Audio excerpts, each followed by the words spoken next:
비슷한 제보를 받았는데요. 오늘 새로운 사실이 밝혀졌습니다. 애초에 10월 11일 날 보도됐던 건 애초에 9월 중순으로 브리핑을 했던 계획이 있었습니다. 근데 그 과정에서 영등포 경찰서장이 브리핑을 연기하라고 했고 용산에서 관심을 많이 갖고 있다. 심각하게 보고 있다. 이런 얘기를 들었습니다.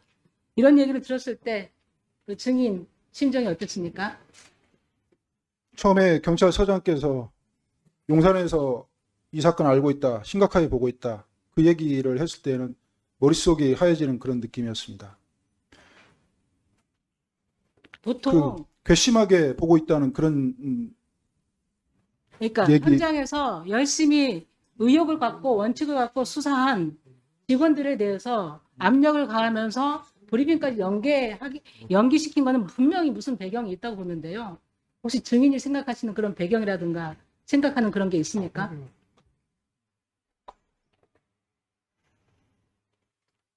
고발장에는 그 내용을 기재를 했습니다만 이 자리에서는 네, 알겠습니다. 않겠습니다. 네, 입장을 이해하고요. 그 당시 영등포 경찰서장이 아까 답변을 안 하셨는데요. 김찬수 총경입니다. 그분은 올해 초 대통령실 자치행정비서관실로 파견을 갔습니다. 알고 계십니까? 모르십니까? 용산에서 근무한다는 사실만 알고 있습니다. 그럼 그때의 그 용산 언급했던 거하고 용산 대통령실로 파견 간 거하고 연관성이 있어 보입니까? 연관성이 충분히 있다고 생각합니다. 네, 알겠습니다. 10월 6일, 작년 10월 6일 증인은 서울청으로부터 사건을 이첩하라는 결정을 통보받은 바 있죠? 네, 그렇습니다. 네네. 구두로 하니까 문서로 보내달라고 했죠? 그렇습니다. 예, 문서로 해달 항의를 했었고, 그 후에, 며칠 후에 사건 이첩을 취소한다는 통보를 카톡으로 받은 것이 사실입니까? 그 과정을 설명을 좀 네. 해주십시오. 예. 그렇습니다. 또 설명 더 해주십시오. 10월 6일 날 오전에 세관하고 서울청하고 거의 번갈아서 이렇게 찾아왔는데요. 네. 오전에는 사건 이첩 결정을 지휘부에서 했다. 이렇게 얘기를 해서 저희 팀장들하고 왔던 폭력계장하고 배석한 직원이 2명 있었는데 폭력계장하고 다툼이 많이 됐습니다. 심지어는 그 서울청장 명령이 위법하니까 따르지 않겠다라는 팀장의 저항이 있었는데 제가 옆에서 지켜보다가 싸움이 커질 것 같아서 만류를 합니다. 그래서 제가 수명하겠다, 따르겠다, 대신 공문으로 보내주고 이 브리핑을 하기로 했는데 이게 브리핑이 붕 떠 있는데 권한도 없는데 브리핑 못하겠다, 가져가라, 이렇게 얘기를 했더니 폭력계장이 그거 우리 서울청에서 하기로 했습니까? 과장님이 하기로 한 거 아니에요? 알아서 하세요, 이렇게 했습니다. 그리고 나서 더 다툼이 있었는데 구체적인 얘기는 생략하고요. 서울청장 폭력계장이 귀가하는데 따라가서 제가 부탁을 했습니다. 우리가 저항하는 모습 보였다고 청장님께 말씀드리지 말아달라. 저는 제 부서에 직원들이 많기 때문에 불이익받을까 좀 걱정이 됐던 겁니다. 네네, 알겠습니다. 네. 그리고 그 지휘라인도 아닌 조병로 당시 서울청 생활안전부장이 수차례 전화를 걸어서 세관 수사 내역을 보도에서 빼라, 이게 요구를 수차례 했죠.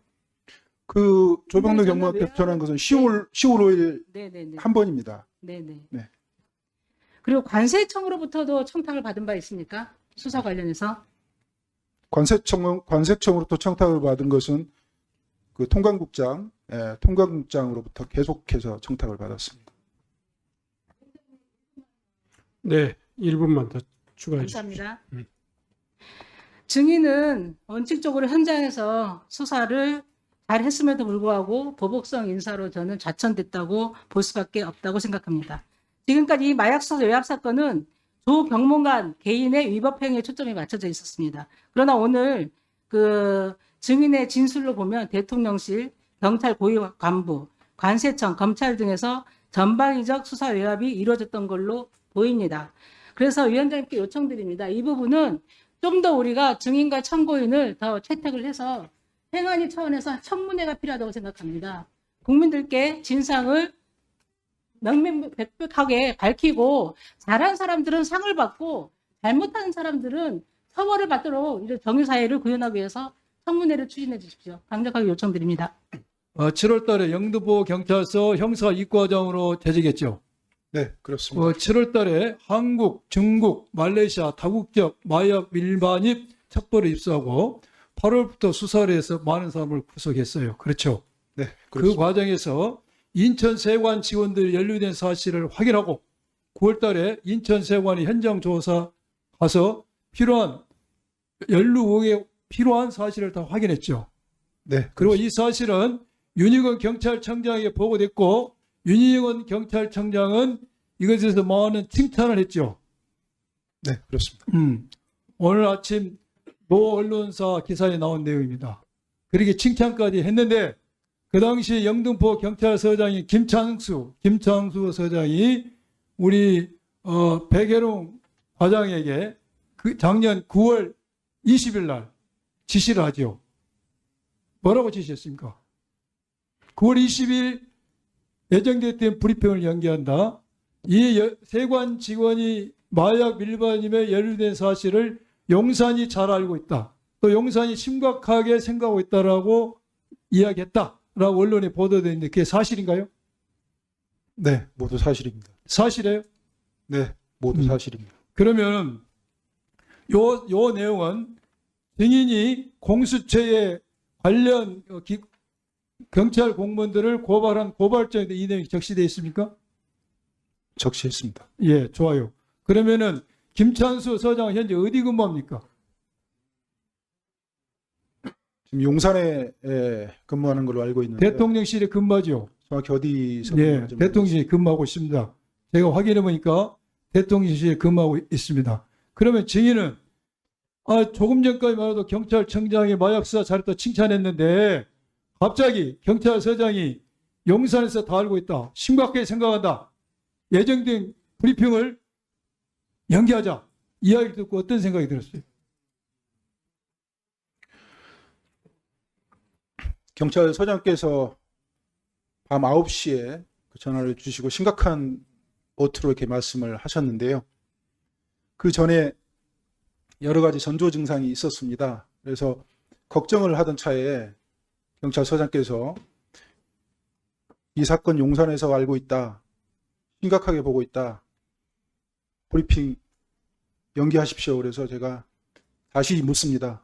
소장님, 제 신뢰가 깨지는 일입니다. 안 됩니다. 했더니 소장님이 지시하는 겁니다. 이렇게 얘기합니다. 자, 그러면 지금부터 잠시만 주목해 주시기 바랍니다. 제가 구독자분들을 위해서 깜짝 선물을 하나 준비했는데요.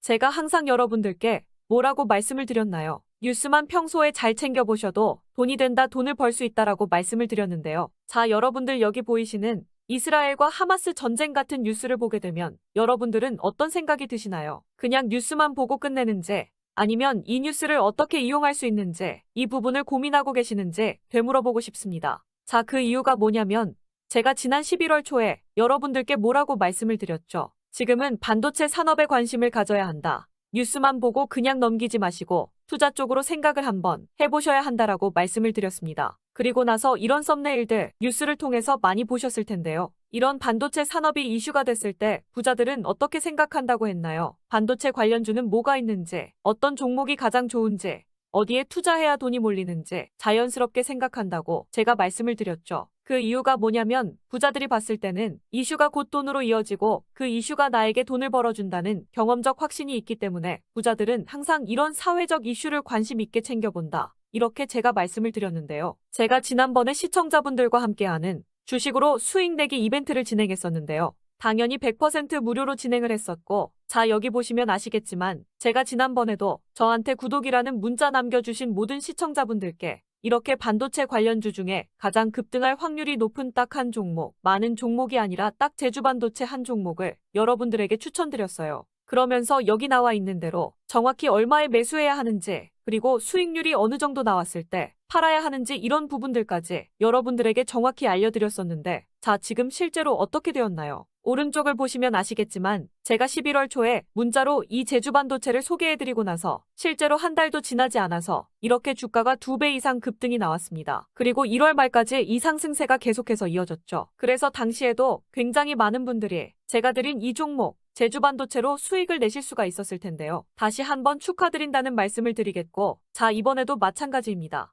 최근에 이슈되고 있는 것이 AI, 즉 인공지능 산업이기 때문에 우리가 이렇게 생각해 봐야겠죠. 인공지능 산업의 경쟁이 심화되면 인공지능 기술에는 한층 더 높은 기술력이 반드시 필요할 수밖에 없다. 그럼 그 중에서 인공지능 관련 해외 특허가 많고 실제로 특허가 적용되고 있는 기업이 가장 크게 부각받을 수밖에 없다. 당연히 우리가 이렇게 생각해야 된다는 겁니다. 자, 그렇기 때문에 제가 이번에도 뭘 보내드린다. 인공이라는 문자 보내주시면 제가 인공지능 관련주 중에 앞으로 대장주 역할을 하면서 주가가 가장 크게 급등할 한 종목을 구독자분들에게 문자로 종목명과 사고 파는 시점을 모두 알려드릴 거예요. 그래서 여러분들이 주식으로 돈 버는 연습을 한번 해보시라 이렇게 말씀을 드리고, 혹시라도 나는 주식을 하지 않는다 하시는 분들은 주변에 주식하시는 분들에게 추천을 해주셔도 되고, 아니면 연세가 있으셔서 투자가 어려우신 분들은 이 종목을 가지고 자녀분들에게 한번 사봐라, 이걸로 한번 수익을 내서 용돈 좀 챙겨줘라, 이렇게 조언을 해주실 수도 있는 거겠죠.